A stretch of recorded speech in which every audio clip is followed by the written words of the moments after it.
35 minutos, 7:35 en las Islas Canarias. Don Alejandro Macarrón, ¿qué tal está usted? Pues muy contento de verle, como siempre, don Luis. Bueno, estábamos teniendo una animada conversación fuera de micrófono sobre los pesimistas y los optimistas.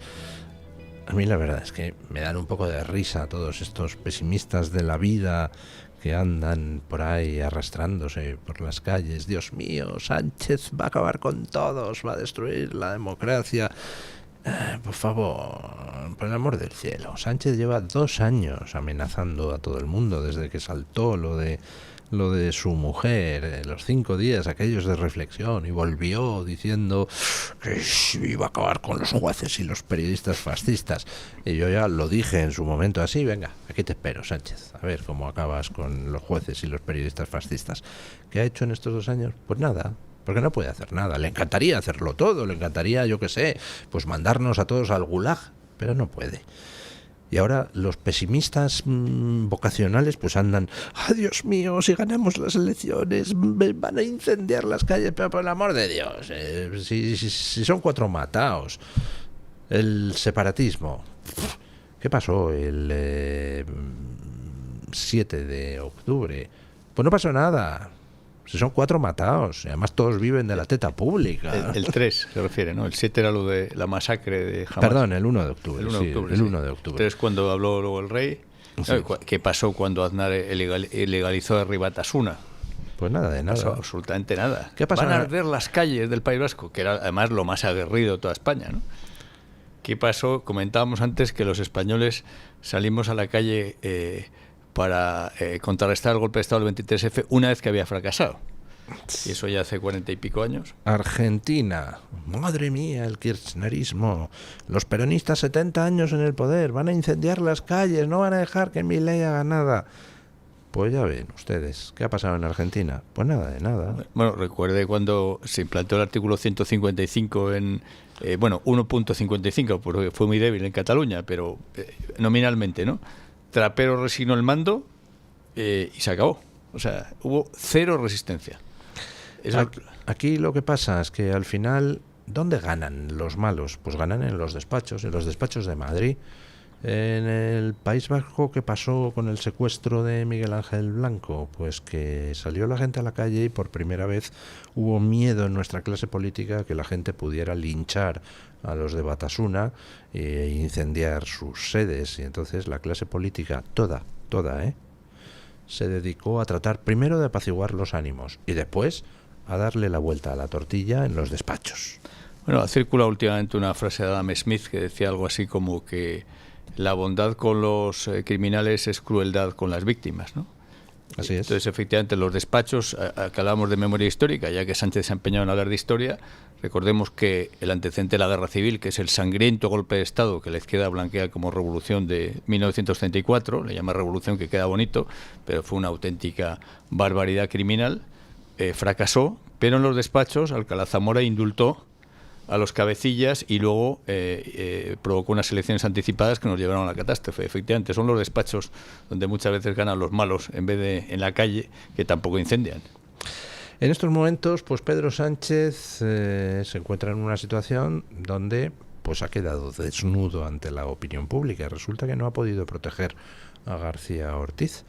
Resulta que le planteó un órdago al Supremo: a ver si tenéis narices para condenar a García Ortiz. Ahí le mantengo como fiscal general del Estado, aunque esté primero imputado, después procesado y después ya sentado en el banquillo.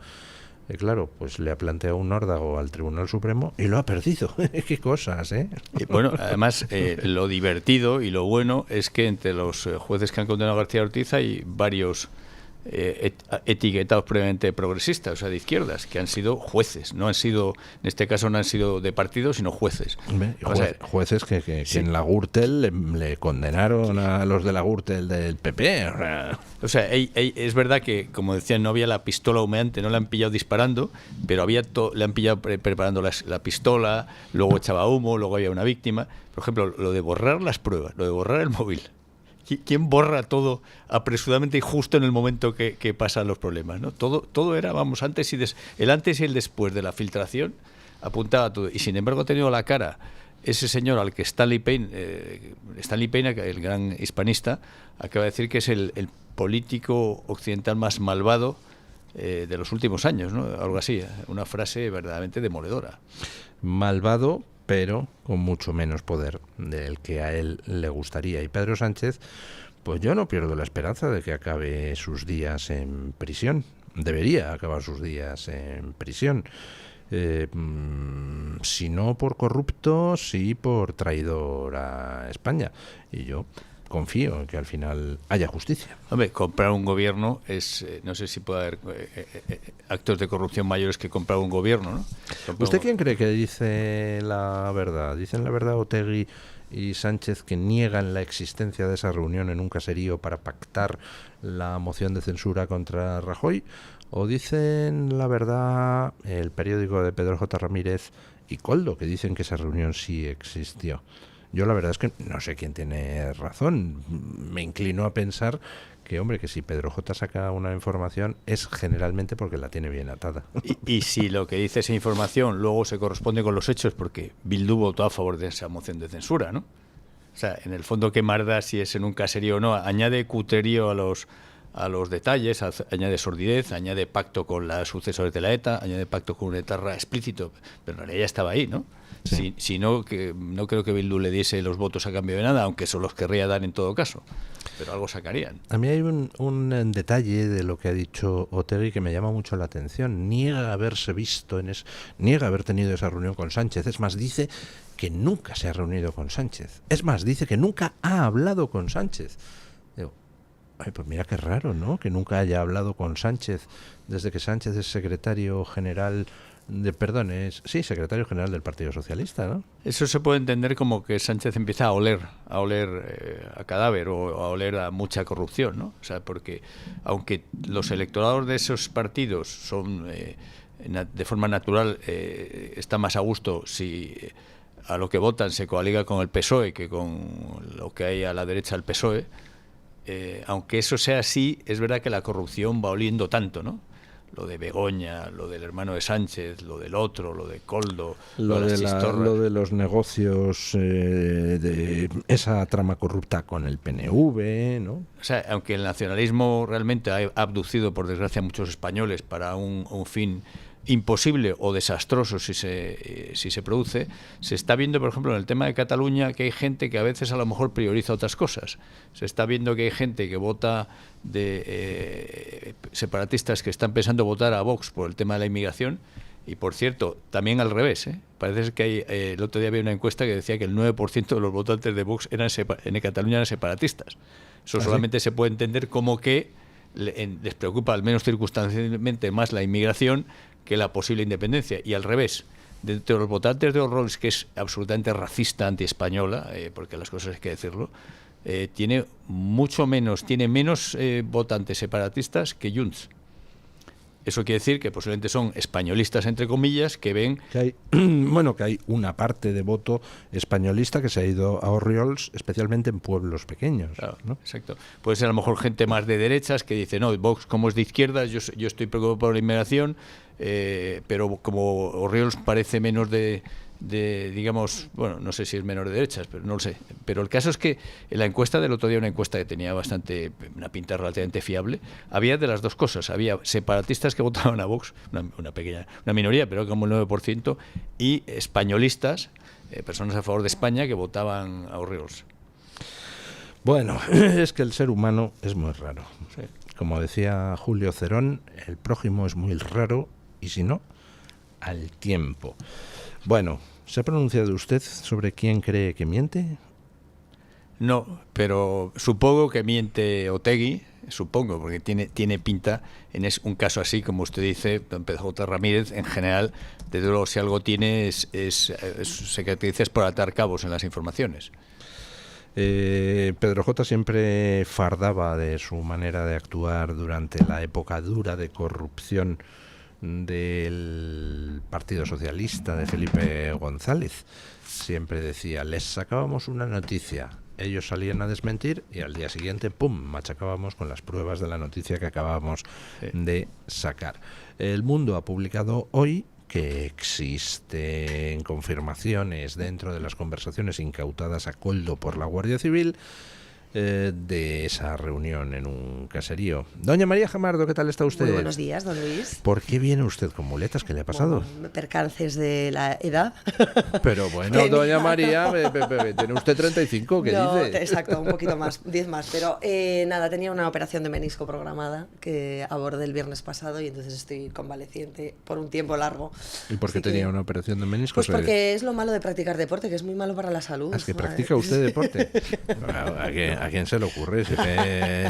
En fin. Yo conocí a un empresario que se dedica a esos temas, me dice, ¿practicas algún deporte? Sí. ¿Tienes lesiones? No, dice, ya las tendrás. Claro, es que es inevitable, pero bueno, bien. Todo bueno, pero todo bien, la todo operación, bien, todo bien. Bueno. ¿Usted quién cree que miente? ¿Koldo y el Español o Sánchez y Otegi? ¿Hubo reunión en el caserío o no lo hubo? Bueno, viendo los antecedentes, yo siempre procuro confiar en que mis compañeros de los medios de comunicación tengan contrastadas las informaciones que publican. Eso como de formación profesional. Y segundo, hombre, Otegi y Pedro Sánchez no son precisamente gente de fiar que haya mantenido su palabra y la haya sostenido a lo largo del tiempo. Entonces, hombre, me pone un poco fácil, ¿no? Espero, insisto, en que en los próximos días veamos esas evidencias y entiendo que sí, el señor Koldo García Izaguirre ha salido a desmentir al gobierno suponiendo que tiene una estrategia concertada, la que dentro del partido hace menos frío que fuera y hasta ahora la ha mantenido. Hombre, esto debe ser bastante relevante como para que se desdiga y que desautorice ¿no? al Ejecutivo que en este momento tiene esos casos de corrupción que poco a poco van avanzando y cada vez se hacen una tela de araña mayor que salpica al una pregunta, presidente del gobierno. Que tiene intuición femenina e intuición periodística, ambas aunadas.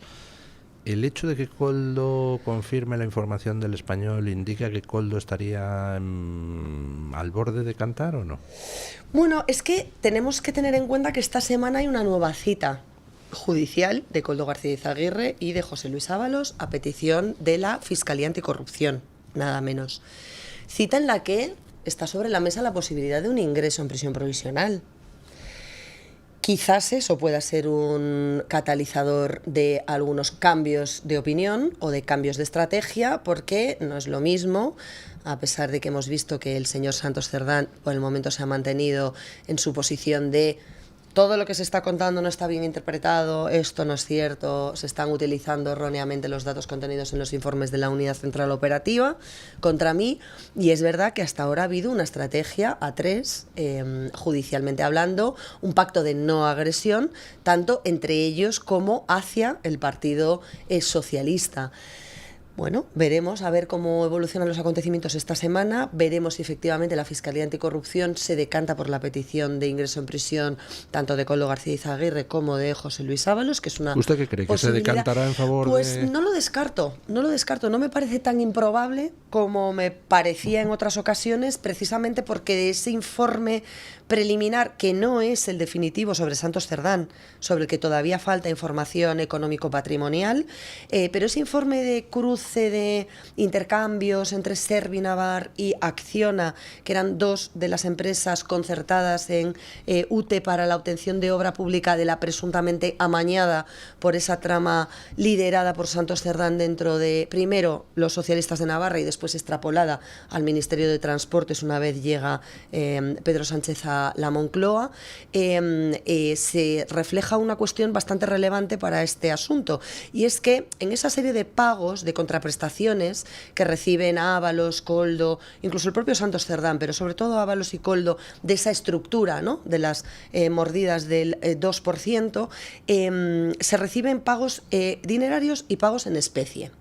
En especie, esos alquileres de casas de los que sabemos que disfrutó Koldo García Izaguirre, esas opciones de compra de pisos en el centro de Madrid por valor inferior, aunque no llegaron a materializarse, esas colocaciones de amigas íntimas del señor Ábalos en empresas públicas pagadas, por lo tanto, del erario y sin que fueran a trabajar. Esos pagos en especie están por un lado, pero en los pagos dinerarios hay varios acreditados de manera recurrente.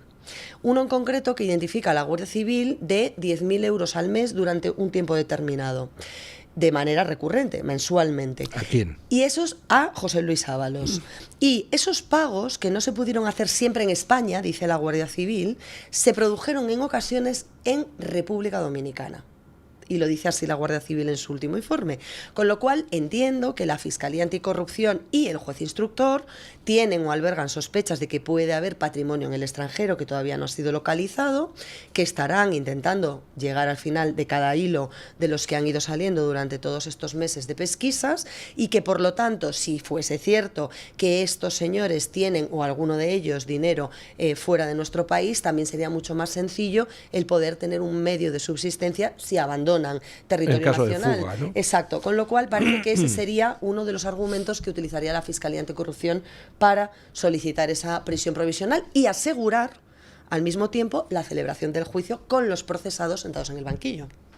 A mí me suena todo lo que voy leyendo, sin conocer los detalles que conoce doña María, de estos casos. A mí me suena muy raro que Koldo, Cerdán y Ábalos, de forma aislada, pues se puedan forrar con procedimientos ilegales, algo que pone en peligro tanto al PSOE como a Sánchez directamente. O sea, el que nadie sepa nada y que no haya más dinero para nadie suena muy raro, ¿no? Es una célula autónoma corrupta dentro de aislada. No lo sabía nadie ni por arriba ni por abajo, pues ni beneficia a nadie ni arriba ni abajo. Está muy bien visto porque efectivamente Sánchez, aunque solo fuera todas las informaciones que leemos, por autoprotección, si hay gente robando a su alrededor, tendría que haber cortado cabezas para que no le salpique, ¿no? Claro. Sin embargo, no cortó ninguna. No se enteraba de nada. Hombre, por favor. Pero claro, es que no tiene pies ni cabeza, como Bárcenas en el otro lado, solo Bárcenas, eso no tiene ni pies ni cabeza.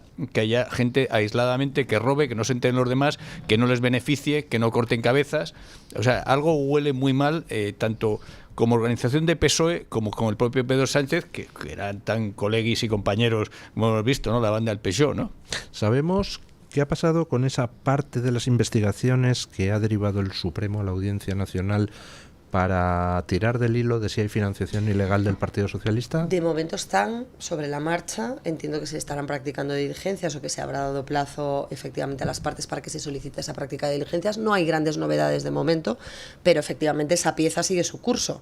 Es decir, una vez el Supremo detecta que hay una posibilidad insinuada por la Unidad Central Operativa de la Guardia Civil, al menos en 2 o 3 de los informes presentados, en los que hablan de efectivamente pagos en efectivo que no tienen soporte documental, la posibilidad de que hubiese unos sobresueldos a cargo del partido no declarados para determinados miembros de la cúpula y demás, es cuando el Supremo dice, bueno, le corresponde a la Audiencia Nacional, tiene la competencia para investigarlo, por lo tanto derívese todo esto para que tengan constancia de estos informes y que sea la Audiencia Nacional la que se encargue de rastrear todo esto. Hay 2 temas importantes en este sentido, si me lo permite, don Luis. Uno de ellos es el asunto de Bancal de Rosas, esa entidad que se conformó para aglutinar la financiación de las primarias de Pedro Sánchez, que en estos días estamos viendo cómo se trata de averiguar qué sucedió, ¿no?, con ese Bancal de Rosas en el Senado, y que hay algunas incoherencias por parte de los declarantes, de los comparecientes,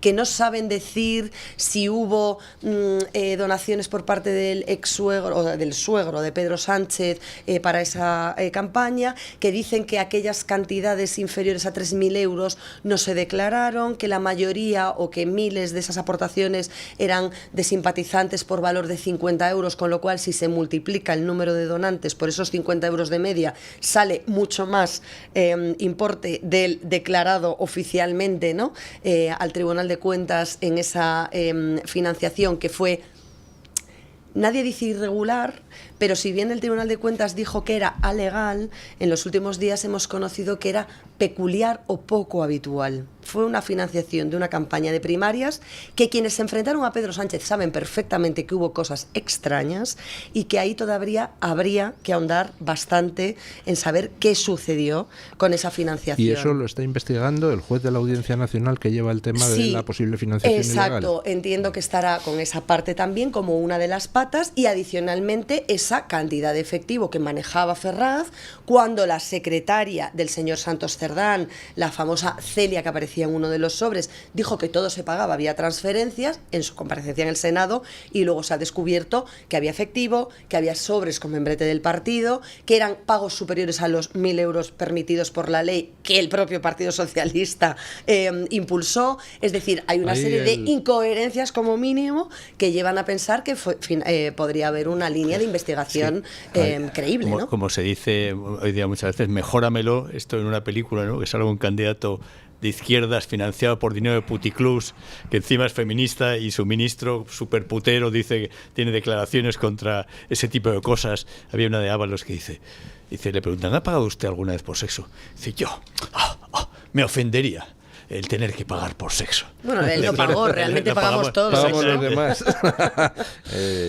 Bueno, dentro de lo que es esa causa que se lleva en la Audiencia Nacional investigando la posible financiación bueno, no sé si es dentro de esa causa o fue en el Supremo antes de mandar esa parte a la Audiencia Nacional, el juez le dice al exgerente del partido, entonces, vamos a ver, ustedes sacaban como 1 millón de euros en efectivo todos los meses del banco y lo llevaban a la sede del PSOE para pagar en efectivo a la gente sus gastos en vez de hacer una transferencia desde el banco. Dice, eso es muy raro, ¿no? Le dice el juez. Y es que efectivamente, si tienes el dinero en el banco, pues le firmas un cheque al tío o le haces una transferencia.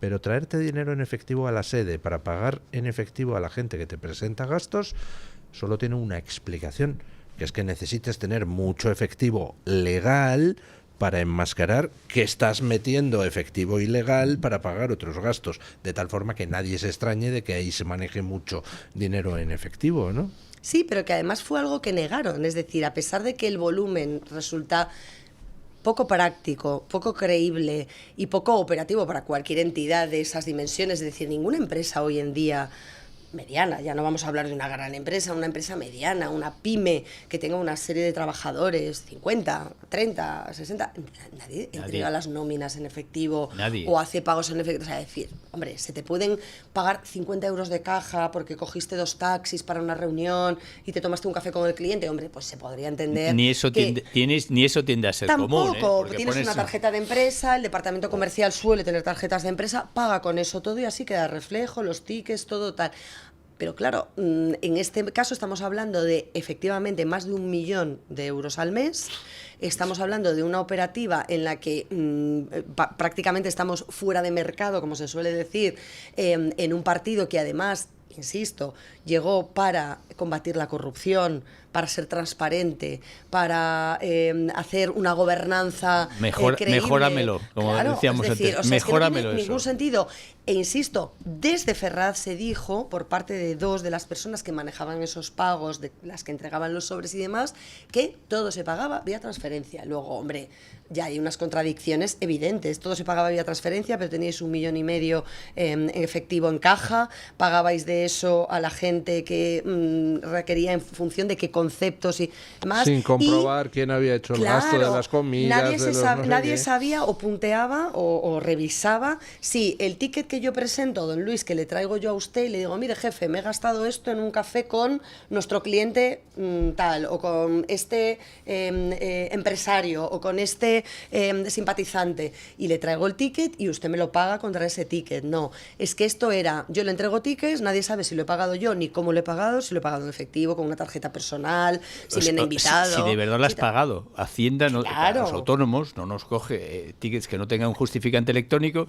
Yo puedo tener un amigo que sea el dueño de un bar, oye, dame un ticket de 500 euros, como con eso me voy a reducir 200 o lo que sea euros de fiscal, y te doy 100. No, pero es que además, yo cuando saltó señores, la noticia esta de que no hacían ningún tipo de comprobación ninguno. con los tickets, me vino a la mente una imagen, por supuesto inventada, o sea, simplemente se me ocurrió la imagen de Koldo y Ábalos en los parkings, yendo detrás de la gente coge, paga el coche y deja el ticket ahí tirado y los tíos rapiñando. No, eso le iba a decir yo, que esta gente debía estar obsesionada recogiendo tickets de restaurantes, tickets de parkings, tickets, o sea, es decir, que debía ser una obsesión para acumular y atesorar tickets que les permitiesen camuflar o maquillar, pero de todos modos, con independencia, don Luis, de si esto deriva en consecuencias penales, de qué consecuencias penales derive, de qué tipo de responsabilidad tenga cada uno de ellos en esas posibles o presuntas responsabilidades penales, una gente tan chapucera,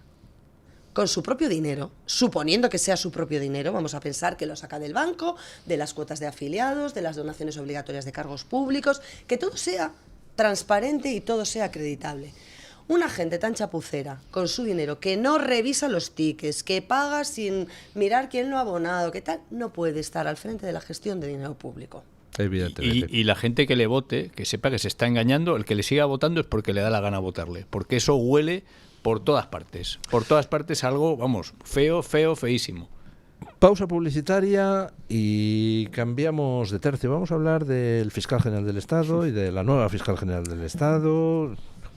Antes de continuar con la tertulia y pasar a hablar del fiscal general del Estado, pues una información de servicio público. La Comunidad de Madrid ha puesto en marcha el nuevo servicio de ayuda a domicilio para la atención a las personas en situación de dependencia, con más de 20 millones de horas de atención cada año y de la mano de grandes profesionales. Un modelo de atención centrado en la persona para que puedan vivir el máximo tiempo posible en su hogar con apoyo especializado. Comunidad de Madrid. Doña María Jamardo, yo cuando saltó la noticia de la condena del delincuente de García Ortiz, pues le digo lo que hice. Me fui a la nevera, abrí, saqué una botella de vermut muy rico que me han regalado y me tomé un vermucito para celebrarlo. Me gusta que se condene a los delincuentes y más cuando he visto a toda la jauría tratando de conseguir que le declararan inocente. ¿Ustedes qué hicieron? ¿También lo celebraron o...? Yo trabajé tecleando como una loca. Vale. Me toca cubrir toda la información de tribunales. Como usted sabe, cubrí las 6 sesiones del juicio y, por supuesto, en cuanto llegó ese fallo adelantado del Tribunal Supremo, lo único que pensé fue la primera en contarlo. Y me puse a teclear. Hay gente que se pregunta por qué se hizo ese fallo adelantado. Yo ya dije clarísimo. Cuando se produjo, no sé si estará usted de acuerdo en que básicamente hay dos razones. Primero, para evitar una filtración por parte del entorno de Pedro Sánchez, que presentara las cosas como no son, que luego siempre cuesta pues desmentir patatín patatán. Y segundo, también para cortar de raíz las presiones que estoy seguro que había sobre el tribunal, ¿no? Ambas son verdaderas, ¿no?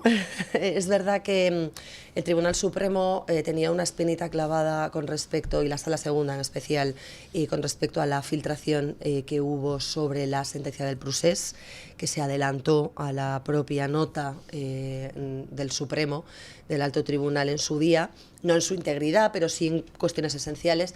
Esto supo muy mal al Alto Tribunal, y en una cuestión tan mediática, en la que el foco social, político, informativo estaba puesto con tanto interés, y que además suponía un hecho inédito en la historia de la democracia, que era la condena penal a un fiscal general del Estado, algo que nunca había sucedido en España, ni tampoco en la mayoría de los países de nuestro entorno, pero en España desde luego que no. Hombre, la cautela del Supremo tenía que ser máxima, ¿no? Una vez votaron en deliberación la Sala esa posibilidad de condena que estaba sobre la mesa, igual que lo estaba la de la inocencia, y había que debatirlo en un pleno de la Sala y emitir votos, y al saber que era una mayoría de 5 votos a 2 la que consideraba la culpabilidad de García Ortiz acreditada en ese juicio, y con las pruebas que se pusieron sobre la mesa en esas vistas, pues tampoco tenía mucho sentido alargar la agonía tampoco, ¿no? Era efectivamente innecesario que la presión o el foco estuviera todo el rato sobre el Supremo, que no deja de ser el árbitro. El protagonista es el señor García Ortiz, el que tiene que asumir las consecuencias es el señor García Ortiz, y en su caso, y por analogía y por extensión, el gobierno que lo nombró, porque en definitiva también era Pedro Sánchez el que, después de haber declarado públicamente su inocencia, se ha visto en el juicio que es inocente, pues bueno, estaba también en duda, ¿no? Tras esa manifestación. Era previsible que evitasen cualquier tipo de filtración, y además es algo muy común, yo lo cuento hoy en el debate, que se hace en muchos tribunales, no únicamente y exclusivamente en el Supremo, ni en este caso, porque hay muchas críticas de han adelantado el fallo sin dar a conocer la sentencia. Bueno, el Constitucional lo hace constantemente. siento decepcionar a los críticos con el Supremo, a aquellos que están atacando deliberadamente a los magistrados que han condenado a García Ortiz, a los que hubieran aplaudido si hubiera resultado absuelto, también tengámoslo claro. Quiero decir que esto no es una cuestión de discusión jurídica, sino de utilización política de un fallo judicial. Y el Constitucional en muchas ocasiones adelanta en notas de prensa el resultado de una votación, el resultado de una deliberación del Pleno, de sala o de la Corte en su totalidad, y hay muchas veces que tarda 2, 3 días, una semana o incluso 2 semanas en notificar después la sentencia íntegra de ese fallo, con lo cual tampoco es nada excepcional ni extraño. No es nada que se haya hecho ad hoc para fastidiar a Álvaro García Ortiz. No. Filtrada la sentencia al filtrador, ¿no? Podría ser el titular periodístico. Claro. Este caso empezó por una filtración y acaba con una filtración. La verdad es que ha sido tremendo. A mí, yo cuando la gente dice que Sánchez es inteligentísimo, o sea, cuando estás diciendo continuamente cosas que van contra la evidencia, ¿no? Como dice, es inocente, primero que es completamente improcedente que un presidente del gobierno se pronuncie de una forma tan descarada, ¿no? Puede decir, pero es inocente, pero si tienes todos los indicios del mundo y lo ve la gente, un tipo que borra sus correos. ¿Quién borra sorpresivamente y el día que te pillan? Nadie. O sea, ya solo con eso dices, uy, casi imposible que no o sea, vamos a suponer que fuera cierto, que fuera inocente. Entonces estaría diciendo a fecha de hoy, qué idiota fui, borré las pruebas de mi inocencia en mi móvil. Todas las pruebas circunstanciales iban en mi contra, todo el calendario, todo, porque no sé si han leído, doña María lo sabría bien, salió un hilo en Twitter que era, creo que el despacho que había estado involucrado en eso, lo explicaba perfectamente. Sí, Bernard, uno de los miembros del despacho. Era una cosa, sí, vamos, perfecta, ¿no? Porque es que lo veías todo, ¿no? Dices, cargan el arma, se oye un disparo, se oye una persona morir, se ve la sangre, sale el tío de la habitación con el arma que echa humo. Ahora, no tenemos el vídeo disparando, ¿no? Pero tienes absolutamente todo. Efectivamente. Bueno, ¿tenemos alguna información de la sustituta Peramata? Pues mire, yo tengo la desgracia o la suerte, no lo sé, de contar las cosas con mucha antelación y luego al final siempre acaban volviendo, ¿no? Como efecto boomerang. Y resulta que estaba revisando que en diciembre de 2024, es decir, va a ser ahora un año, esta señora Teresa Peramato, que era la fiscal de sala coordinadora contra la violencia sobre la mujer, se postulaba como candidata con otros 4 aspirantes a jefa de la sala penal de la Fiscalía del Tribunal Supremo. Bien. En aquel momento no era la mejor posicionada del escalafón, tampoco nada extraño dentro de los nombramientos y la política de nombramientos que ha seguido Álvaro García Ortiz, continuando la estela de su predecesora Dolores Delgado, que han hecho los nombramientos y las designaciones mucho más por afinidad que por méritos o por posicionamiento en el escalafón o por antigüedad o por trayectoria. De hecho, algunos de ellos han sido impugnados, como la Fiscalía de Menores en su día, que efectivamente se demostró que había sido atribuida no al mejor candidato ni por cuestiones de meritocracia ni atendiendo además a esos principios que deberían regir cualquier designación, ¿no? Y resulta que nos encontrábamos con que esta señora Peramato en el seno de la Fiscalía era considerada como una integrista ideológica, y estos son entrecomillado que me contaban algunas fuentes de la institución, de la materia de la violencia de género. De hecho, la señora Peramato defendió públicamente la ley del solo sí es sí. ¡Hombre! Y dijo que era una norma buena, esto es literal de la señora Peramato, que permitiría a los tribunales proteger a las víctimas más y mejor de lo que se hacía con el Código Penal antes de la reforma. Esto es lo que les puedo contar, así como una cosa que yo conté el año pasado y que finalmente impulsó a García Ortiz a designarla como la mejor de los candidatos disponibles para ocupar esa sala, esa jefatura de la Sala de lo Penal, que ahora dejará para ser fiscal general del Estado. Luego, es evidente que es una mujer afín a la línea García Ortiz, que es evidente que es una mujer que llegó a ese puesto en el que estaba actualmente por una cuestión más ideológica que meritoria, y que bueno, veremos cómo desarrolla este próximo año y algo que le queda de mandato, porque tenemos que tener en cuenta que una vez haya convocatoria de elecciones generales se tendrá que designar a un nuevo fiscal general en el caso de que haya un cambio de ejecutivo, con lo cual podría ser que su mandato durase un poco más de un año. cuando haya nuevas elecciones tiene que cesar. Sí, cesa con el gobierno que la nombró. Cesa con el gobierno, sí, no sí, es un cargo de esos de varios años. No, es que de hecho una de las reformas que tiene encima el señor Félix Bolaños dentro de ese cambio del papel de la Fiscalía como instructora de las causas penales, lo que quiere precisamente es blindar al fiscal general del Estado para que su mandato, en lugar de los 4 años correspondientes al gobierno que lo designa, sea de 5. De manera que el gobierno sucesivo o el sucesor del anterior tiene que comerse, hablando en lenguaje coloquial, al fiscal que deja el anterior, con lo cual esto, en el seno de la carrera fiscal, a mí me contaban y me planteaban, María, debería ser por consenso, es decir, si efectivamente los principales partidos, el partido en el gobierno, en la oposición, pactan un fiscal general del Estado, que los dos entienden que es independiente, que va a hacer una buena función y demás, no hay problema en que uno asuma un año más de mandato, porque además también se desvincula esa idea de quién depende la fiscalía, ¿no? Es bueno para la institución, pero claro, si se hace no por trágala, ahora te quedas aquí con mi fiscal general que se va a quedar un año fastidiándote. No tiene ningún sentido. Podrían presentar una proposición no de ley en la oposición que se llamase fiscal general del gobierno, ¿no? Claro, la jefe general del Estado, porque lo que está diciendo no es de Estado, es de gobierno puramente. Bueno, o sea que Sánchez al final ha mantenido a toda costa a García Ortiz hasta el final, en lo que era un auténtico órdago al Supremo. Al final tiene que dimitir García Ortiz y le sustituyen por alguien que fue en su día, esta señora Pera Mata, pues defensora acérrima de la ley del solo sí es sí, esa que excarceló a más de 1000 violadores anticipadamente. Oye, pues está bien, vamos progresando. ¿Qué va a pasar con García Ortiz?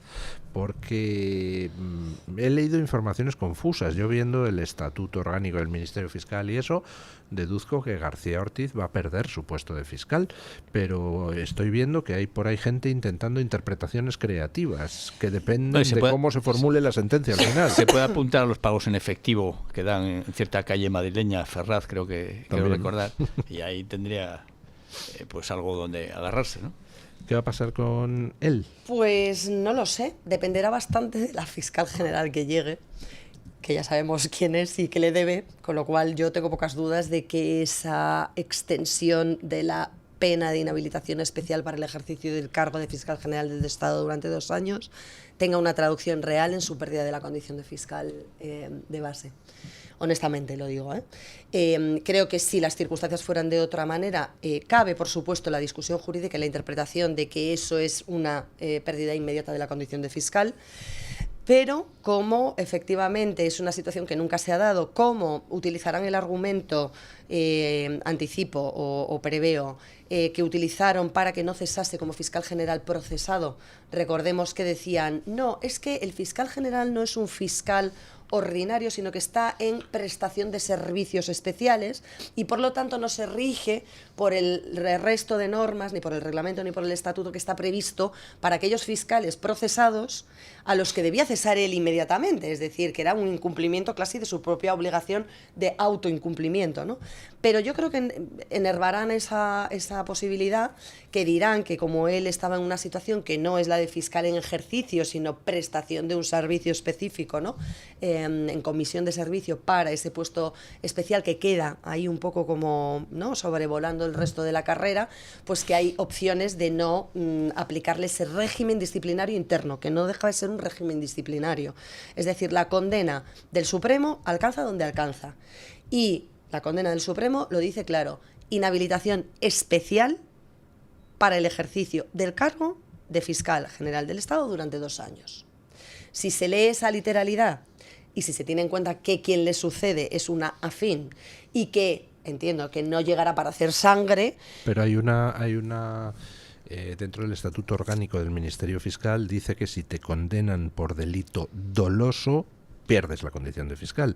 Entonces, vamos, argumentos para que pierda la condición de fiscal por los hay todos. Los hay todos, pero yo estoy haciendo de abogada del diablo y suponiendo o adelantando lo que pueden alegar quienes quieren decir que eso aplica a los fiscales en ejercicio y que en el momento de ser condenado Álvaro García Ortiz no era fiscal en ejercicio, sino que era fiscal general del Estado, que por lo tanto era un estatus. Por supuesto, si le mantienen de fiscal haciendo alguna interpretación creativa de las cosas, automáticamente eso significaría que le tienen que asignar alguna parte, lo cual automáticamente significaría que, por ejemplo, si le asignan a una plaza en, yo qué sé, Palencia, todos los que opten compitiendo con él a esa plaza en Palencia tendrían el derecho a recurrir diciendo este tío es ilegalmente fiscal y debería estar fuera de la carrera fiscal. Y yo no descarto que suceda, además, o no descarto incluso que haya quien pida dentro de la carrera, si efectivamente le perjudica su concurrencia para una plaza concreta, que sería el único caso que se me ocurre, que la inspección fiscal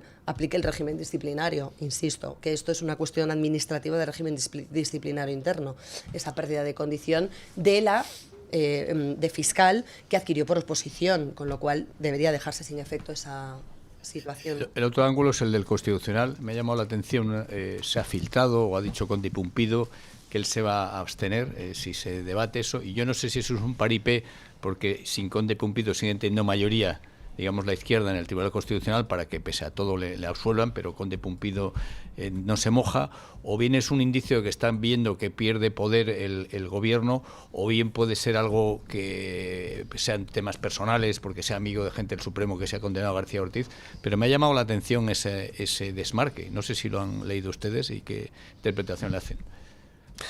Pues yo la verdad es que no sé cómo interpretarlo, tampoco tengo muy claros los tiempos. Ahora García Ortiz pues ha presentado la dimisión, entiendo que tiene que presentar un recurso de nulidad ante el Tribunal Supremo, porque ese es un paso imprescindible antes de que pueda recurrir al Tribunal Constitucional. Para cuando llegue el asunto al Tribunal Constitucional habrán pasado varias semanas, si no meses.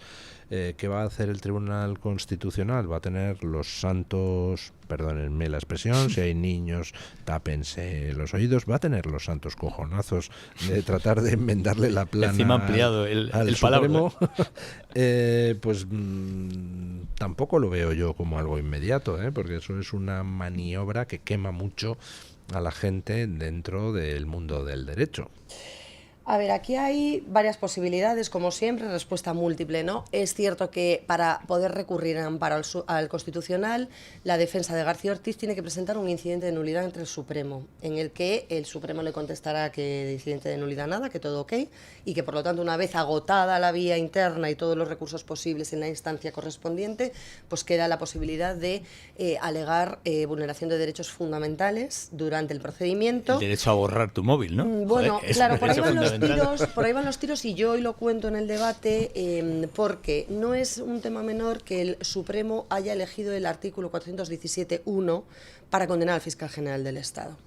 Y lo digo porque es revelación de datos reservados en su apartado 1, en el que hace referencia a aquella autoridad o funcionario público que por razón de su cargo tuviera conocimiento de una serie de informaciones confidenciales que revela o que distribuye sin tener por qué hacerlo. Esto es algo que se incumple por parte del fiscal general del Estado sí o sí, al incluir textos entrecomillados de los correos privados de González Amador o de su abogado y del fiscal Julián Salto, que era quien instruía aquella causa tributaria que dio origen a toda esta polémica y a la condena del fiscal general, en una nota de prensa que publicó el 14 de marzo con el sello de la Fiscalía Provincial. La nota de prensa creo que va a ser clave. A pesar de que se ha insistido mucho en que quedaba fuera de la instrucción, una cosa es que el instructor considere que eso queda fuera de sus pesquisas y que haya tratado de indagar en otras líneas, y otra cosa muy distinta es que el Supremo le vaya a dar la posibilidad a aquellos que han tratado de utilizar la nulidad de las actuaciones como una excusa para invalidar este juicio, cosa que escuchamos el primer día de boca de Consuelo Castro, la ex jefa de la Abogacía del Estado que ejerció como defensa de García Ortiz, hablando de que se había vulnerado el principio de igualdad de armas para el fiscal general del Estado porque se había requisado su móvil, se había entrado en su despacho y que les parecía desproporcionado y una barbaridad. Por ahí iban los tiros de buscar la nulidad o la violación de derechos fundamentales que insisto, creo, por el artículo que ha utilizado el Supremo, y según me cuentan expertos penalistas, expertos en derecho constitucional y juristas de distinto signo a los que he consultado, será clave para determinar esa posibilidad o no. Y yo creo que quedará bastante cerrada la puerta a un posible recurso de amparo o a la admisión, aunque se presente, en el Constitucional, salvando siempre la predisposición del señor Cándido Conde Pumpido a aceptar cualquier mancharse la toga con el polvo del propuesta camino que se le mande, porque ya hemos visto propuestas mucho más creativas en los ERE, en la amnistía, hemos visto de todo tipo de, ¿no?, de soluciones mágicas, pero siguiendo la doctrina del Tribunal Constitucional, que es muy limitante en la admisión de esos recursos de amparo, y suponiendo que el Supremo lo que hará es hacer una estricta valoración de la prueba y condenar en estricta valoración de la prueba, sin entrar en borrados, filtraciones, y tal, sino el hecho objetivo. ¿Usted era fiscal general del Estado? Sí. ¿Conoció por razón de su cargo la información? Sí, porque él mismo dijo que se la pidió a sus subordinados. Luego, yo soy el fiscal general, si yo pido algo lo hacen. Esto lo dijo en el juicio, ¿no? Están obligados a mandármela. Perfecto. Dación de cuentas, muy bien. Él recibe la información luego por razón de su cargo, reconocido por él mismo. Y a continuación, él, utilizando esa información, redacta una nota de prensa que su jefa de comunicación dijo que redactaron a la limón, dictándole él los textuales a incluir, porque ella no los tenía. Es decir, quien tenía el dominio material derecho era García Ortiz, y se distribuye con la complacencia o con el sello de la Fiscalía Provincial de Pilar Rodríguez, porque ya sabemos que Almudena Lastra, que era la fiscal superior que debió, en condiciones normales, publicar y asumir esa nota de prensa, le dijo: la habéis filtrado, yo no voy a firmar esto, mi jefe de prensa está que dimite si sacamos esto, y si le obligo, y no, Álvaro, lo habéis filtrado. Y él le dijo: eso ahora no importa. Lo que hay es que ganar el relato. Oiga, usted reveló, por lo tanto, en esa nota de prensa datos que tenía que preservar por su condición de fiscal general, ¿saliesen en el medio de comunicación que saliesen? Sí, sí, porque usted era el fiscal general, no era el periodista de turno que está buscando su exclusiva, y tiene todo el derecho de hacerlo, ¿eh? Que no seré yo la que no diga que los periodistas no tenemos que publicar la información que nos llegue, y yo hubiera sido la primera si lo hubiese tenido. Pero es que él no está en esa posición. Él no es un informador, él no está para combatir bulos, él no está para emitir notas de prensa informativas, salvo en los términos estrictos y rigurosos, en los que no hacía falta, además, incluir esos literales.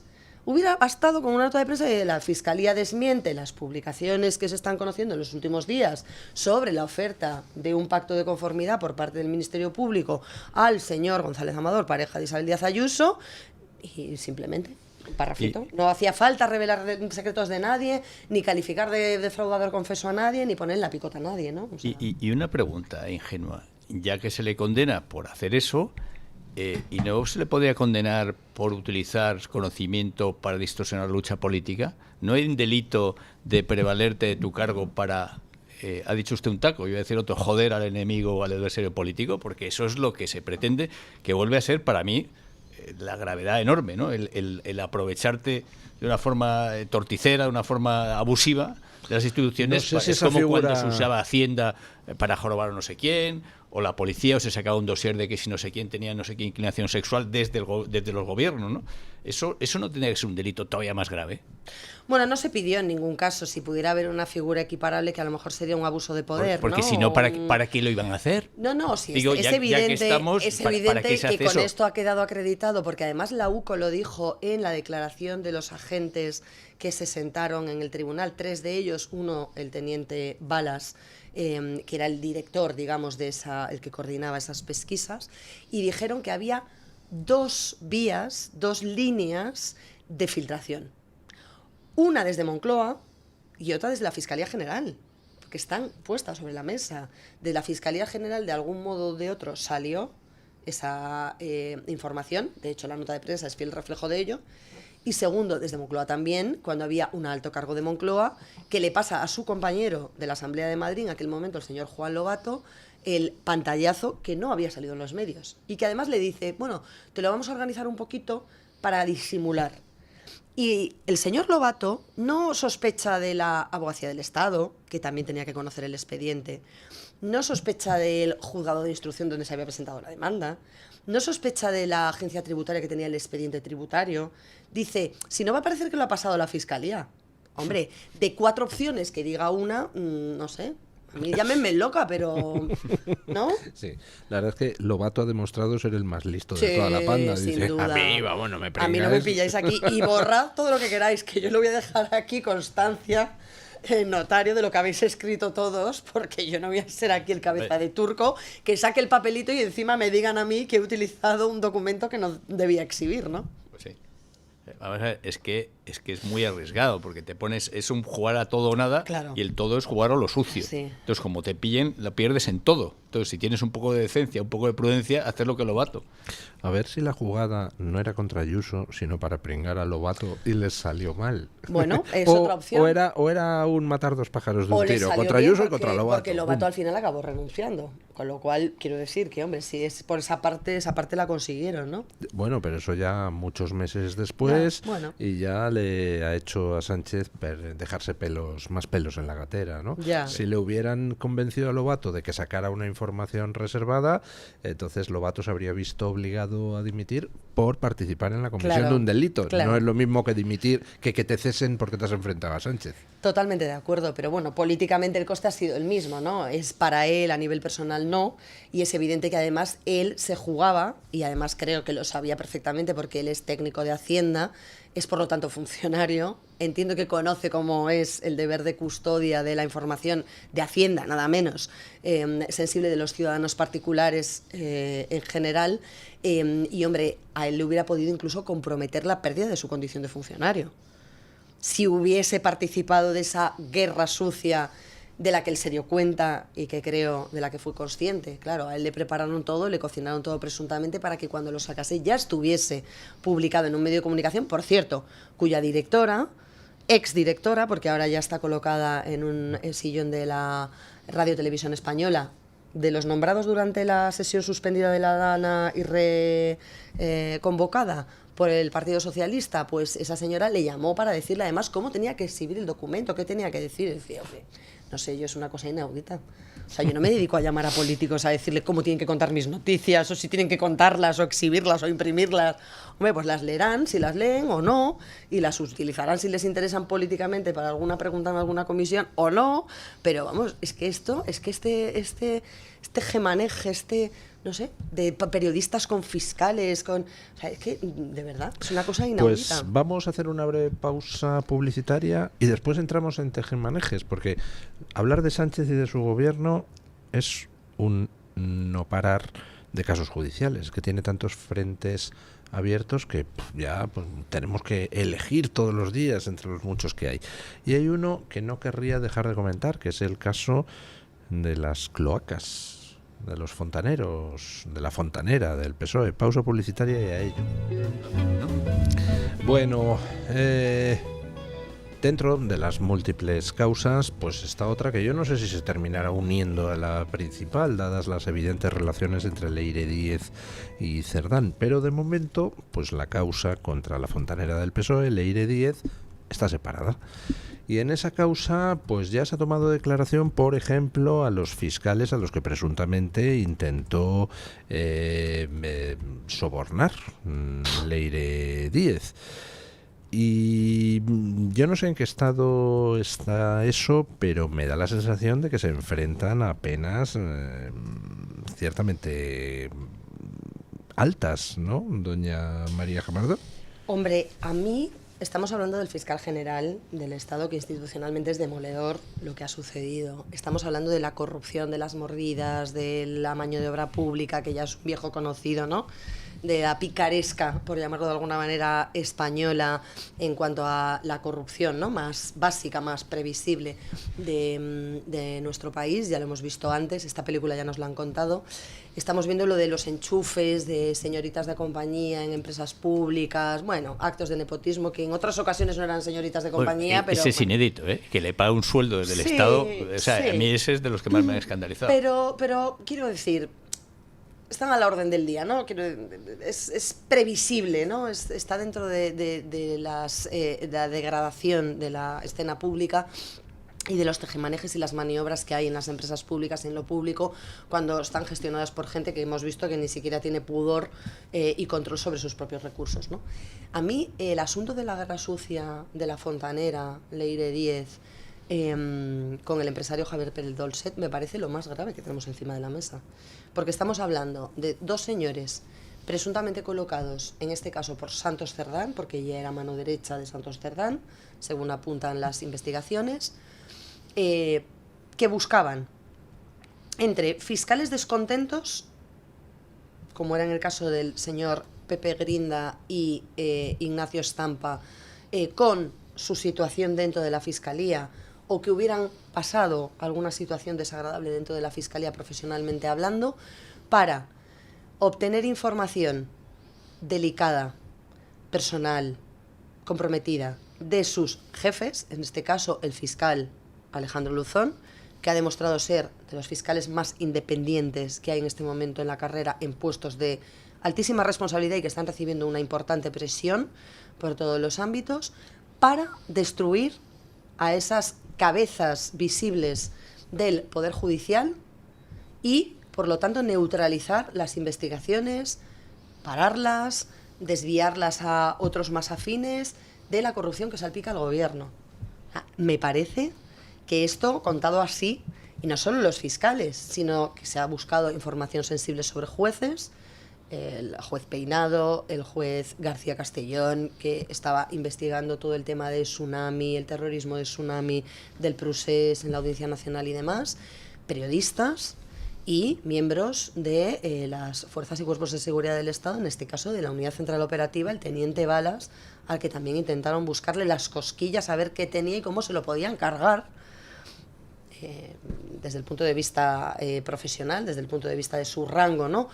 Para que no pudiese dirigir esa unidad central operativa como la estaba dirigiendo, es decir, haciendo su trabajo con independencia de quién es el que está en el gobierno, de quiénes son los investigados y de lo que salpica a los investigados. Oiga, esto no va de ideologías, la Guardia Civil no se debe al gobierno de turno, se debe al Estado como titular de la defensa de los ciudadanos. Entonces, creo que esta situación es lamentable. Ahora todo el mundo saca balones fuera, pero claro, el hecho es que hay una serie de grabaciones aportadas por uno de los fiscales que denunció esta estrategia de presunto chantaje, ¿no? El señor Estampa aportó una serie de grabaciones, de conversaciones grabadas con estos señores, en las que se le ofrecía efectivamente volver anticorrupción por la puerta grande, después de haber sido denostado por un expediente en el que participaron la señora Dolores Delgado y el señor García Ortiz, ya es ex fiscal general de Estado cuando era lugarteniente de la señora Delgado, y que le proponían eso: oye, si tú nos ayudas, nosotros te ayudamos. Y además esto vengo en nombre de las más altas instituciones del Estado, tengo el mandato, ¿no? de que nos ayudes, que no nos veas como enemigos, que es una cosa rarísima que, hombre, un fiscal que trabaja en la Fiscalía, que hace su trabajo en la Fiscalía y que conoce la legalidad, pues hombre, le chirrió desde el minuto 1, entiendo, ¿no? Y tomó la precaución, además, de grabarlo para ponerlo en conocimiento, no solo de sus superiores, sino de la justicia. Es tremendo, lo estamos viendo en tiempo real y a mí me parece muy alarmante que haya la posibilidad de que haya gente que se acerque a fiscales, jueces y demás para tratar de destruir a compañeros profesionalmente por intereses políticos. Pues le pueden caer unos buenos años de cárcel a la muchacha. Eso, veía la serie americana House of Cards, que era la política más descarnada posible, la veías. Sobre todo las primeras temporadas a mí me parecieron muy buenas. Y es que no te podías creer, porque había esos niveles de sordidez y de maldad, ¿no? Que no te puedes imaginar que pasa en tu país. Lo que acaba de contar doña María está plenamente en esa serie o más, ¿no? Porque, como dices, de una gravedad tremenda, y que además al primer intento de pasar eso no se ponga en conocimiento de la justicia, ¿no? Porque es una cosa absolutamente alucinante, ¿no? El intento de destruir personas por vía sucia y tal, ¿no? Ahora, ¿de quién depende la Fontanera? Pues eso, ¿no? Como decía Sánchez, ¿de quién depende? La Fontanera era una chica de Cerdán y desde luego tenía relación con todos los sectores. ¿Y de quién depende Cerdán? Pues eso, ¿no? Cerdán depende del que era amigo de ese tío de Correos que metió a la Fontanera a trabajar allí en Correos, ¿no? Pues. Hay una cosa muy relevante que a mí me choca que no haya que no se haya utilizado, ¿no?, desde la tribuna política para insistir a Sánchez en que tiene que irse y dimitir, ¿no? Ya no que le salpique la corrupción, que si usted estaba al tanto, que si la prostitución de su suegro, que, o sea, todo eso está muy bien, ¿no? Pero cuando el señor Sánchez cesa a Ábalos, lo hace porque usted nombró a Koldo, cosa que no era cierta, porque a Koldo se lo colocaron por detrás muy hábilmente. Koldo era hombre de Santos Cerdán, y se lo colocaron muy hábilmente para controlar a José Luis, a ver qué hacía en transportes, pero Sánchez utilizó la excusa de que Ábalos había nombrado a Koldo y por lo tanto, como responsable de ese nombramiento de Koldo y en vista de lo que había hecho Koldo y de los chanchullos de Koldo, pues Ábalos tenía que dimitir, ¿no? Tenía que irse y demás. Hombre, por esa regla de tres, quien nombró a Santos Cerdán fue Pedro Sánchez, ¿no? Sustituto, además, del secretario de organización anterior que le había salido rana. Y que estamos hablando de nada menos que 2 secretarios de organización. Es que nada se mueve en un partido, para aquellos que sepan un poco de política, que hayan militado en algún partido o que informen sobre ellos, nada se mueve, pero nada, ni una servilleta encima de la mesa, se mueve sin que el secretario de organización esté al tanto y lo sepa. Entonces, es tal el nivel, o sea, no estamos hablando de un presidente de una territorial de Álava o de Murcia que de repente ha hecho... No, estamos hablando del secretario de organización del Partido Socialista. 2, uno tras otro. Entonces, Santos Cerdán fue designado por Pedro Sánchez. Hombre, si Santos Cerdán tenía todo lo que tenía y sabemos todas las maniobras, y se le designa en el Supremo como el gestor con un cargo superior de responsabilidad de manejo de la trama superior al resto, hombre, debería dimitir Sánchez, ¿no? Por analogía. Bueno,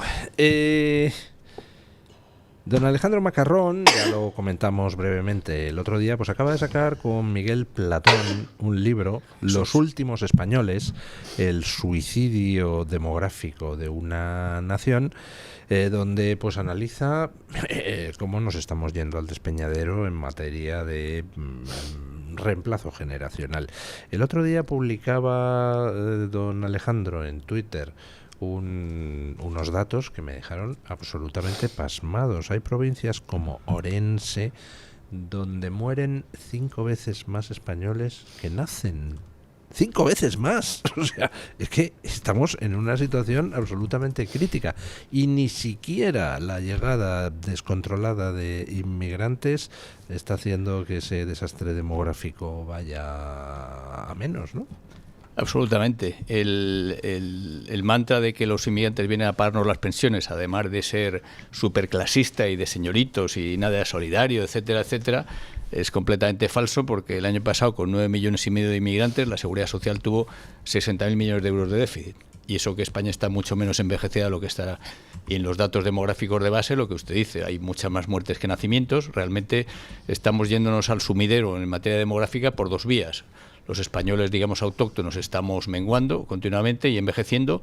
Y entonces está viniendo, por otra parte, una cantidad de inmigración que no podemos absorber de ninguna forma, ni el mercado laboral, ni de la vivienda. Y luego en algunos sitios, además, con choques culturales. Y esto es una cosa que está pasando pues día a día, mes a mes, año a año, y que además tiene, vamos a ver, la gravedad del problema demográfico comparado con otros problemas es que es, por así decirlo, permanente, ¿no? Las finanzas públicas en déficit se pueden arreglar relativamente rápido. Puedes tardar 1 año, puedes tardar 3. Incluso la economía, si llega un presidente del gobierno, si llega un gobierno mucho más favorable a la inversión y a las reglas de juego y al Estado de Derecho, cambia inmediatamente las expectativas, inmediatamente sube la bolsa, hay gente que anuncia que va a invertir, cambia el clima, te puede cambiar el clima en 24 horas y la economía arreglarse en 2 o 3 años. Ahora, ¿qué haces con los españoles que no han nacido? Dentro de 20 años no van a estar en el mercado laboral. Si tienes una situación de una multiculturalidad tipo Líbano, es decir, un país que se ha destrozado porque tienes realmente unas mezclas de culturas poco compatibles, ¿eso cómo lo arreglas? Entonces la gente estamos efectivamente obsesionados con el corto plazo, que evidentemente se vive en el presente, ¿no? El corto plazo es imprescindible abordarlo, pero es que es impresionante cómo esto se deja de lado. Ese dato que usted dice que he dado yo, efectivamente lo he dado yo, pero es patético que lo dé alguien como yo, entre comillas, que tampoco es tan importante. O sea, tenía que ser un dato de portada. Doña María, que es periodista, o sea, yo pido por favor a la prensa, a los que están en los medios, que den mucha más importancia a este asunto capital. Yo cuando empecé a estudiar estos temas hace 15 años me quedé espantado de que había 3 provincias en España con el doble de muertes que de nacimientos. ahora ya pues son la inmensa mayoría, y con casos extremos como ese. Y sin embargo, pues pasa un año, pasa otro, y seguimos cada año peor. Sí, señor. Hay una persona en el mundo que está bastante obsesionada con ese tema, que es Elon Musk. Eso es. Que está poniendo el acento en cómo Occidente se está suicidando. Llevo años intentando contactar con él, por cierto, si alguien puede ofrecerme un buen contacto, porque efectivamente yo creo que hace falta en este tema algo parecido a lo que hizo de forma súper manipuladora con el cambio climático Al Gore, pero que fue un pelotazo de película para su causa, una verdad incómoda, y pensé que ese podría ser el cabecilla del intento, ¿no? Elon Musk está preocupadísimo, y tiene razón, porque esto, insisto, esto no se arregla. Vamos a ver, las tropelías que estamos contando, por ejemplo, la ley del sí es sí, se puede derogar. ¿En cuánto tiempo se tarda en derogar una ley? Un día, 2 días, se presenta, eso se cambia, las leyes se pueden cambiar instantáneamente. Una cultura política no tanto. La economía se arregla, pero es que esto no se arregla. ¿Esto cómo se arregla? Yo le diría que hasta los temas de natalidad son reversibles, y la prueba es que en la sociedad europea, donde murió el 50% de la gente con la peste negra de 1350, al final, al cabo de 30 a 35 años, había recuperado su nivel de población anterior, porque se pusieron todos a procrear como auténticas bestias. Tiene usted razón cuando decir que no se arregla en corto plazo, que no se arregla, que tardaría en arreglarse una generación o dos, así como, insisto, otros problemas se arreglan mucho más rápido. Y luego, además, esto es un problema. En el libro damos un ángulo. En general, yo mismo he abordado este asunto desde el punto de vista de la sociedad, de las pensiones, de tal. Y esto es un problema realmente que afecta sobre todo a las personas que no tienen hijos, a los hijos que no tienen hermanos. O sea, en lo inmediato, en lo familiar, afecta a las personas. No es un problema solamente de dinero, ni mucho menos. El problema de dinero nos afecta a todos, porque si hay un problema de pensiones le afecta tanto a los que no han tenido hijos como a los que sí, etcétera. Pero el problema de la soledad en España, por ejemplo, damos un dato en el libro, en España se ha multiplicado por 7, 8 el número de personas que viven solas en los últimos 50 años. O sea, hemos pasado de María, me está mirando doña María. Es que me parecen datos. Mira, hemos pasado en el censo de muy preocupantes, por muchas razones. Claro, en el censo de 1970 de población, que es de hace 55 años, había 660.000 personas que vivían solas en España. 660.000 y una población de 34 millones. Ahora viven 5,5 millones, con una población que es un 50% mayor. Es brutal, o sea, y bueno, no sé si buena o mala noticia es que por ahí fuera en Europa están incluso peor. Países como Suecia, o sea, realmente son sociedades que se van quedando desarticuladas entre la falta de niños y la desestructuración familiar, otro problema del que no habla nadie, el divorcio masivo. O sea, una cosa es que alguna pareja fracase, ¿no? Pues es humano. Que fracasen el 50% de los matrimonios es una cosa absolutamente dramática, y sobre todo por los niños afectados que hay, ¿no? Ha habido ya como unos 4 millones de niños afectados por el divorcio de sus padres en España. Eso no le importa a nadie. O sea, solo nos preocupa la pobreza material y no la afectiva. Bueno, pues ese tipo de cosas un poco a contracorriente son las que decimos en el libro. Pues recuerden ustedes, Los últimos españoles, el suicidio demográfico de una nación. Autores, don Alejandro Macarrón y también don Miguel Platón. Editorial Secotia. ¿Dónde se puede adquirir? Supongo en los mejores comercios del ramo, ¿no? Los mejores comercios físicos y electrónicos. Están las librerías y está, por supuesto, hoy día con el comercio electrónico, pues se puede... Entran ustedes por las redes, en Casa del Libro, o en Amazon o en cualquier sitio de Almuzara, la editorial Almuzara, de la que depende el sello Secotia, y lo pueden... Bueno, pues otra de las maneras. Bueno... Hemos hablado de pues todos los frentes judiciales de Pedro Sánchez. Hemos hablado de... Bueno, perdón. No, iba a decir, y los de Zapatero, lo que surgió ayer, que decía que el gobierno de Estados Unidos... No, yo sería prudente con esa noticia, ¿eh? No me consta que el gobierno de Estados Unidos haya emitido ninguna orden contra Zapatero, ni para detenerle, ni para aplicarle sanciones. Es más... Vamos a suponer que efectivamente el gobierno de Estados Unidos tuviera, a través de las declaraciones del Pollo Carvajal, que parece que algo está cantando, tuviera información comprometedora contra Zapatero. ¿La haría pública el gobierno de Estados Unidos? Pues muy posiblemente no. Los gobiernos lo que hacen cuando tienen información sucia sobre alguien es se la guardan y lo utilizan como herramienta de presión o chantaje. ¿qué ventaja tiene sacar? Si sacar una información tiene una ventaja clara frente a guardarla como herramienta de chantaje o presión, pues entonces se saca la información, pero yo no veo qué información, qué cosa sacaría el gobierno americano de sacar información pública sobre Zapatero. Es mucho más útil decirle a Zapatero y a Sánchez: oye, guapos, que os estoy diciendo que no os acerquéis a China. Les seguís insistiendo. Mira qué cosa tan bonita tengo aquí que ha cantado el Pollo Carvajal, ¿no? Yo creo que las cosas van a ir más por ese lado que por el otro, aunque a todos nos gustaría que a Zapatero le aplicaran sanciones en Estados Unidos. Vamos a ver, que Zapatero pague por lo que ha hecho con Maduro es un acto sería justicia. Sería un acto de sí. justicia. Vamos a ver, Pero usted y yo, que tenemos ya una edad, sabemos que la geopolítica no se mueve por justicia nunca, ¿no? Sin insultar, que algunos tenemos solo 30 o 40 años todavía. Yo no creo que vaya a haber ningún tipo...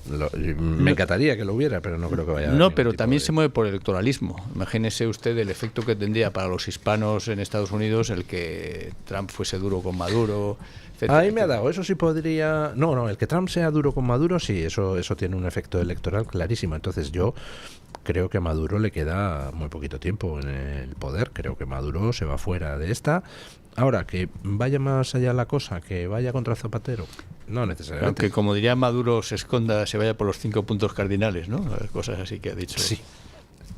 Bueno, hablamos un poquito de encuestas. Ha salido la encuesta del famoso CIS catalán, el CEO, que yo personalmente pues la cogería con pinzas, ¿no? Pero tiene un par de mensajes pues de calado, que insisto, hay que coger con pinzas, pero que no parecen demasiado descabellados. Primero, que Alianza Catalana ya le ha dado el sorpaso a Junts, y segundo, que Vox le ha dado el sorpaso al PP en Cataluña. Y tiene algunos datos, las tripas de la encuesta, pues muy sugerentes. Por ejemplo, que entre los nuevos votantes el partido preferido es Vox, y que entre los menores de 24 años el 75%, 3 de cada 4, creen que en Cataluña hay demasiada inmigración. Y el otro 25 también, ¿no? El otro 25 también, pero dice que no. Sí, efectivamente. Bueno, estamos viendo un movimiento telúrico en Cataluña que lo mismo puede acabar con Junts y RC en la extraparlamentarización, ¿no? A ver, Orriols es alcaldesa de Ripoll, de donde era la célula de los atentados del año 2017, es decir, que era un sitio, y Ripoll no es donde más población islámica hay de Cataluña, ni mucho menos. Es ¿No? decir, no, hay sitios, bueno, Salt es... Salt, yo en plan provocativo digo que es el que tiene... Los municipios tienen un código, que es 2 dígitos por la provincia, y luego tienen como 3 dígitos más. Entonces es 17.155, ¿no? En el año 17 les aplicaron el 155, por eso siempre me acuerdo de él. Bueno, Salt tienes el 80% de los niños que nacen son hijos de padres nacidos en el extranjero. 80%. Más del 50% africanos, sí. Es decir, eso ya no es España. Será otra cosa, pero eso ya no es España. En Salt es donde hubo esos disturbios hace unos meses de que había un imán que vivía en una casa ocupada, y entonces cuando fue a ser desalojado, pues la feligresía le apoyó y tal, y al final le acabaron dando una solución habitacional a costa de, supongo, del contribuyente, ¿no? Porque tampoco era suya, ¿no?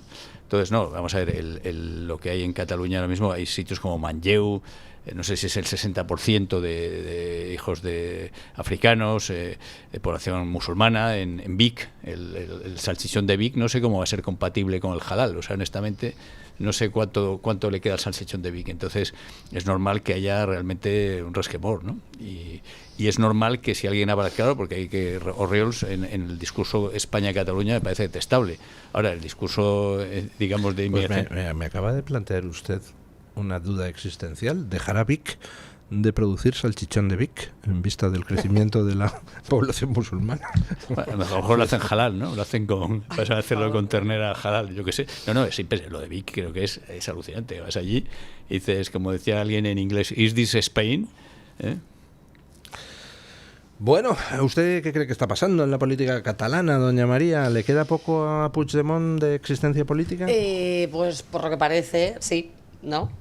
Primero porque Puigdemont está, yo creo que amortizado dentro de su propio partido, ya es un lastre para ellos, y a pesar de esa escenificación en Perpiñán apoyando la ruptura con el gobierno perdón, que luego no se ha materializado en la práctica todavía en nada reseñable, a pesar de la parálisis. Apoyando de las nucleares, claro, terrible. por eso lo digo, que 2 días después estaban apoyando el tema de la política de las nucleares, de las centrales, pero sí tiene una explicación razonable. Vamos a ver, Esquerra y Junts han capitalizado hasta ahora el sentimiento independentista dentro de Cataluña, creando una simbiosis difícilmente entendible, porque Esquerra Republicana, como bien indica su nombre, es un partido de izquierdas republicano, con independencia de su carácter separatista, y Junts es el heredero de aquella Convergencia y Unió, una amálgama de siglas, pero que arrastra a lo que es la burguesía catalana tradicional, extrema derecha, xenófoba, lo ha demostrado con la política migratoria, en las imposiciones o en los pactos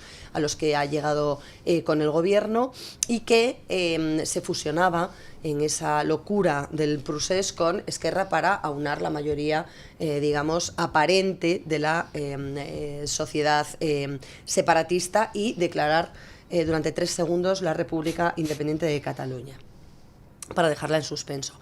Pero la realidad es que todo este tema, con la huida de Puigdemont, con la no asunción de sus responsabilidades penales, con la pérdida evidente de peso político específico en el rango regional, autonómico, donde Esquerra ahora gobierna con el PSC de Salvador Illa y por lo tanto capitaliza la política que se está llevando adelante por parte de la Generalitat y los sueldos de los cargos que Esquerra mantiene en términos autonómicos dentro de la Generalitat, Junts se ha quedado en el municipalismo.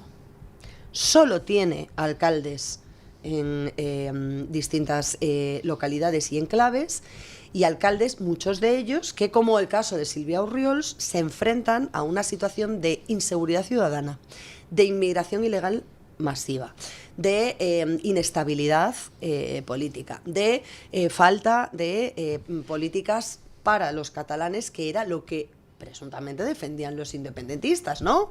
Cataluña para los catalanes, los demás son todos unos botiflers, no pintan nada aquí, unos charnegos, y o aprenden a hablar catalán y se pliegan, o aquí no pintan nada, ¿no? Y entonces Junts ha perdido esa parte del discurso, entre otras cosas porque la señora Orriols, de Alianza Catalana, ha detectado muy bien cuáles son los problemas de su municipio. Y ha dicho, yo aquí estoy para resolver los problemas de mi gente. Y mi gente detecta que necesitamos poner medida coto a esta inmigración ilegal y, por lo tanto, expulsarla, no admitirla. Es decir, lo que tradicionalmente Pedro Sánchez, socio de legislatura de Junts, dice que es xenofobia, racismo y extremaderechismo cuando se trata de Vox. Algo que se le perdona, ¿no?, que se le amnistía en términos políticos a los separatistas por el hecho de ser separatistas, que es algo como muy curioso. Entonces, hay una oleada de jóvenes, sobre todo los de primera jornada de votación o de los primeros años de votación, que están descontentos con las políticas tradicionales de los partidos tradicionales, que compran la política de Silvia Orriols en cuanto a seguridad ciudadana y en cuanto a inmigración ilegal, pero que no son independentistas. Entonces, ¿qué alternativa tienen en Cataluña? Vox. Entonces, por eso se decantan por Vox. Es decir, oiga, a mí me ofrecen lo mismo que esta señora que está subiendo como la espuma, son las mismas políticas, pero me ahorro la parte separatista, ¿no?, la imposición del catalán, que yo no quiero comprar porque no me siento extremista en este sentido, no me siento sectario, creo que soy español en Cataluña. Entonces, esto es lo que yo creo que explica ese pendulazo que se va a sufrir en Cataluña. Y el PP en inmigración ha sido hasta hace nada exactamente igual que el PSOE y todos los demás, luego ha dado un cierto giro, pero parece que ha vuelto a dar un desgiro, ¿no?, porque ha habido ciertas declaraciones a su vez para criticar a Vox que parecía que se situaban de nuevo en la órbita inmigracionista. Creo que han apostado bastante por cambiar ese discurso porque se han dado cuenta mira, de que mira, lo que pasa es que quizás lleguen tarde lo que dijo claro. Ayuso, quizás no lo rentabilicen. Sonó exactamente a lo de siempre, a una defensa, digamos, incondicional de lo que hay en inmigración. Doña Carmen Carbonell, ¿qué dicen nuestros oyentes? Hoy preguntábamos por los 3 tenores. Así es, don Luis. ¿Quién cantará primero? ¿Quién va a dar el do de pecho? ¿Quién será el gallo que alce la voz para despertar quizás a todo el gobierno y alertarnos de la corrupción que parece... Luciano Avalotti, ¿no? Luciano Avalotti. Bueno, pues ese es uno de los candidatos, José Luis Ábalos, Avalotti. También está Koldo, también está Cerdán, y luego hay una opción un poco más triste, que es la de que ninguno de ellos va a cantar. Así que esas son las 3 opciones que poníamos encima de la mesa. De momento, don Luis, con el 38% de los votos, va ganando la opción de Koldo García Izaguirre, que va a ser el primero que cante. La segunda opción, ¿Cuánto? 38%. 38%, tampoco es una mayoría así como enorme. O sea, algo más de un tercio de la audiencia piensa que Koldo va a ser el Pavarotti. Exacto. Hay un 31% la segunda opción más votada que dice que ninguno. Que al final van a resistir ahí. A otro tercio de la audiencia dice que tururú y que la mafia no les va a dejar que rompan la omertá. Así es, un poquito menos de un tercio, un 27% apuesta por Avalotti, por José Luis Ábalos. Ya ven que es la opción menos votada dentro de estos tres tenores, dentro de lo que cabe si decimos que hablan. Y luego hay una cuarta opción, que es la de Cerdán, Santos Cerdán, que solo un 4% dice que va a hablar. ¿Por qué? Pues porque yo creo que si ya ha estado en la cárcel y no ha hablado, ¿no? Ya que lo has pasado mal durante un tiempo y no has tirado de la manta, pues como que tiene pinta de que va a resistir. Pero por ejemplo, José Luis Sanz no apuesta por Cerdán, sino ¿sabe por quién? Por la Paqui. La Paqui va a ser la que tira de la manta. ¿Por qué? Pues porque ella también tiene muchas cosas en juego. Óscar Y como Jiménez, le han quitado la tarjeta al Corte Inglés, está cabreada. Claro, pues la Paqui va a ser al final la que diga, mira, hasta aquí hemos llegado. Óscar Jiménez en Twitter dice que el que se lo está llevando, o el que peor lo está pasando y que tiene más que perder es José Luis Ábalos. Entonces apuesta por Avalotti, como decía Alejandro Macarrón. Gualeram 1, que es uno de nuestros habituales en Twitter, dice que ha puesto a Koldo por poner algo, pero cree que van a cantar todos a coro y serían los niñatos cantores de Ferraz. Qué bonito esto, ¿no? Con muchos conciertos a la UCO. Esto es lo que nos propone este oyente a través de Twitter. Calixto dice que todos han cantado pésimamente mal, pero con un poquito de ayuda, y lo pone entre comillas, hasta van a terminar afinando y cantando como consagrados barítonos. Todo es cuestión de tiempo, nos dicen en Twitter. En el chat se pregunta a Mari Carmen 9934 que cuántos fontaneros, Koldos, Tito Bernis y Ábalos debe haber en los gobiernos del turnismo. Y termino con un comentario de Isabel Torrano 6774 que dice que supone que cuanto menos canten, mejor les irá. ¿Hay alguien que se pueda librar de casi todo por cantar? No. Es que ese es el incentivo a cantar, porque si no, ¿para qué vas a cantar? No suelen traicionarse, ¿no? En este tipo de delitos tradicionalmente. Aldama ha cantado. Ya, pero Aldama no es parte de la estructura del PSOE. Aldama era el comisionista que aprovechaba esa relación de amistad, la influencia que Ábalos ejercían sus subordinados, los contactos de Koldo dentro del ministerio. Es decir, Aldama fue un oportunista que era ajeno a la estructura del Partido Socialista, que utilizó como empresario esos contactos que supo hacer, trabar, convencer, comprar, lo que sea, para hacer negocio y para que ganasen otros también, obviamente, ¿no? Para ganar yo tenía que ganar otros. Y entonces Aldama dijo, bueno, pues aquí no me van a dejar a mí caer con el muerto, que es evidente que me voy a comer, pero yo voy a decir las cosas como fueron para arrastrar a otros. De hecho, desde el momento todo lo que ha dicho se ha ido acreditando y además resulta que ha imputado o ha conseguido la investigación de dos exsecretarios del Partido Socialista, del señor Cerdán y el señor Ábalos, y del asesor de uno de ellos, que era Koldo García Izaguirre. O sea que, hombre, tan baladíes las informaciones del señor Aldama no serán, con independencia de que sea también un presunto delincuente, igual que los otros tres, cuando el Supremo y la Audiencia Nacional han puesto el foco en estos señores y los tienen imputados, y a uno de ellos lo han tenido en prisión provisional durante 5 meses. ¿Y se espera algún siguiente aldamonazo? Él dice que tiene un último sobre, lo ha contado él, ¿no? Que lo tiene ahí guardado y que si a él le pasa algo, si él se ve en peligro, bueno, algo así ha comentado en alguna entrevista, saldría a la luz, que es como su seguro, pero que este no verá la luz hasta que él considere. Pues no lo sé. Yo no he hablado con el señor Aldama, la verdad, y no tengo ni la más remota idea. Bueno... Don Luis, un pequeño apunte. Hoy es el cumpleaños de un compañero de esta casa, Rodrigo Gómez Lorente. Le vamos a felicitar desde aquí y le vamos a chantajear para decirle que nos traiga muy bien, desayuno. como Leire, en plan fontaneras. Claro. Queremos panchitada, panchitada. Rodri, muchas felicidades por tus estupendos 25 años y esperamos aquí mismo ese desayuno. Hombre, claro. Cumpleaños feliz. Cumpleaños. Ya. Yo hasta que no vea panchitada Lo no que canto. hacen ustedes por unas galletitas, ¿eh? Gracias, doña María Jamardo. Gracias, don Luis. Alejandro Macarrón. Recuerden el libro de don Alejandro Macarrón, Los últimos españoles, el suicidio demográfico de una nación.